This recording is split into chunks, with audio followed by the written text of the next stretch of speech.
I know a little girl in Tipperary town, now about 25 years of age, who has spent the last 10 or 12 years of her young life bedridden, never out of that bed, down to something like 3 stone in weight. But there's such life in her, and she's such a joy to visit.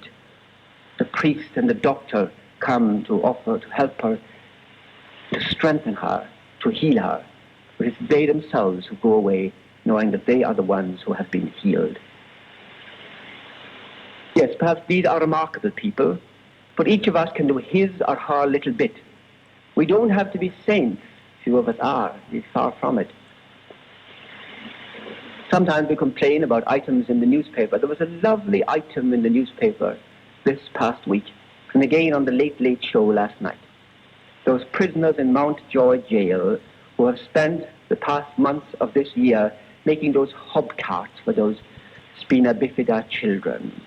I don't know what they may have done, what wrong they may have done to land them in jail, but I'm sure when they come before their Maker and give their account to Christ of their lives, whatever ill they may have done will not be and could not be a nightmare to them, for it will be far outweighed by the joy and the laughter and the gaiety they have put into the hearts of those spina bifida children like little Tony O'Reilly there in the Late Late last night.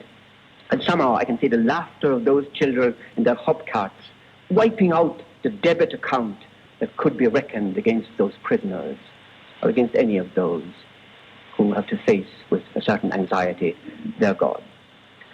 What a lovely thing it would be if God could use our lives like this too. These men were in prison, and yet God used their lives to bring joy and laughter to the hearts and lips and lives of little children. Perhaps as you listen to me, you are lying there a prisoner in your bed. How easy it would be to grow bitter, to rail and to complain.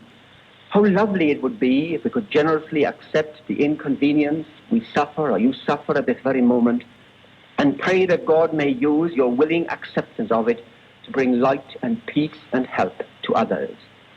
Then sickness, your sickness will not cease to be sickness, and your pain will not cease to be pain, but it will cease to be barren sickness, and it will cease to be barren pain.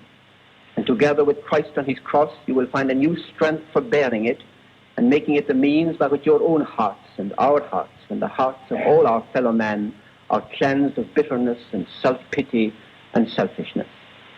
And could I ask one final request from you, our sick people? From all over Ireland these past few days of early June, something like 50 or 60, perhaps more, young men have been ordained to the priesthood. 7 here in our own Thurles Cathedral yesterday. How lovely it would be to think that these young men, and indeed all priests, are sustained particularly by the prayer and the generosity and the suffering of the sick. You remember again the words of our Pope John Paul, that the sick are called to pray and love with a special intensity. Just last week or so, he visited, when in France, the great shrine in Lisieux of St. Therese of Lisieux, the saint we call the Little Flower, who died at the age of 24, and yet is the patroness of all the missions of the Church. We know that she prayed for priests particularly, and often wrote to them from her sickbed. I don't know if you can manage to write to a priest, but perhaps some of you might know a priest particularly well, just ordained or laboring in some area of the world for many years. How lovely it would be if you could write to him to let him know that you are offering your pain and your discomfort for him and for his people, so that God will work more powerfully through him. It is a lovely thought to think that the best things that are wrought in this world are done through prayers of people like yourself, suffering with Christ and praying with him for the salvation and sanctification of the world. We can bring that mind and attitude to sickness only if we have a very strong faith